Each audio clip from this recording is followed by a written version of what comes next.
నాట వెలసిన అసలైన అయోధ్య రామ మందిరం శ్రీరామ నారాయణ. ఈ యొక్క దేవాలయం విశిష్టత ఏమిటంటే, పూర్వము ఒకానొక సమయం నందున ఇక్కడ పోచమ్మ వారు నివసిస్తూ ఉండేవారు. వారికి నిత్యం దత్తాత్రేయ స్వామి డేరం రామయ్యజీ గారు నిత్యం ఆ అమ్మవారికి పూజలు చేస్తూ ఉండేవారు.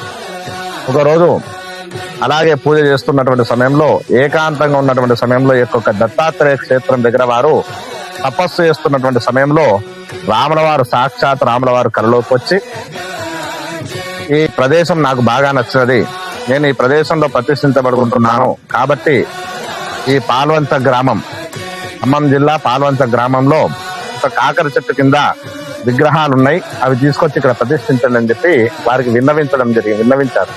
అప్పుడు ఆ యొక్క డేరం రామయ్యజీ గారు గ్రామ ప్రజలతో ఈ విషయాన్ని చెప్పేసరికి, వారు ఎవరు ఈ విషయాన్ని నమ్మకపోయేసరికి, వీరు ఎవరికైతే వెళ్లి చెప్పినారో వారితో కూడా శ్రీరాముల వారు వారి కళ్ళలోకి వెళ్లి నిజంగానే ఇక్కడ విగ్రహాలు ఉన్నాయి, తీసుకొచ్చి ప్రతిష్ఠించండి అని చెప్తే, అప్పుడు ఆ గ్రామస్తులందరూ కూడా ఎడ్ల బండ్లు కట్టుకొని ఖమ్మం దగ్గర పాల్వంచ గ్రామానికి వెళ్లి ఒక కాకర చెట్టు కింద, అంటే ఒక బావి లోతుగా తీస్తే ఈ యొక్క స్వాములవారి విగ్రహం, రాముల వారి విగ్రహము, సీతమ్మ వారి విగ్రహము, లక్ష్మణుల వారి విగ్రహం కనబడడం జరిగింది. ఆ విగ్రహాలు తీసుకొస్తున్నాయి. ఈ విగ్రహాలు అడవికి వెళ్తున్నటువంటి సమయంలో చెక్కినటువంటి విగ్రహాలుగా మనము నిర్ధారించాల్సినటువంటి సమయం అన్నమాట. ఎందుకంటే అడవికి వెళ్తున్నటువంటి సమయంలో ఆంజనేయ స్వామి లేకపోవడం, వారు ఏది యొక్క యుద్ధం అయిపోయిన తర్వాత పట్టాభిషేకమైనటువంటి సమయంలో హనుమంతుల వారు రాముల వారిని కలుస్తారు. కాబట్టి ఇక్కడ ఈ యొక్క ఆంజనేయ స్వామి విగ్రహం లేదు. ఈ మూడు విగ్రహాలు తీసుకొస్తున్న సమయంలో ఇక్కడ ఉన్నటువంటి పోచమ్మ వారు వారందరినీ కూడా భయభ్రాంతులు చేస్తూ ఉంటుంది.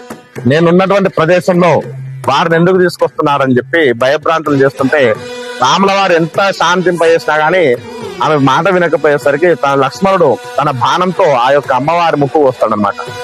అప్పుడు ఆ యొక్క రాముల వారు లక్ష్మణుల వారిని, పోచమ్మని శాంతపరిచి పోచమ్మ వారికి ఒక అభయం ఇస్తాడు. ఏమిటయ్యా అంటే, నీ దర్శనమైన తర్వాతనే నా దర్శనము, నీ యొక్క నైవేద్యం అయిన తర్వాత నాకు నైవేద్యం అని చెప్పేసి అభయం ఇస్తాడు. కాబట్టి ఇక్కడ స్వామివారు అభయరాముడిగా, రాజారాముడిగా ఒకే విగ్రహంలో 2 రూపాలుగా విరాజిల్లుతూ ఉన్నాడు. ఇక్కడ ఆ యొక్క రాముల వారు చెప్పినందుకు ఆ పోచమ్మ వారు నైరుతి భాగంలో ప్రతిష్ఠించడం జరిగింది.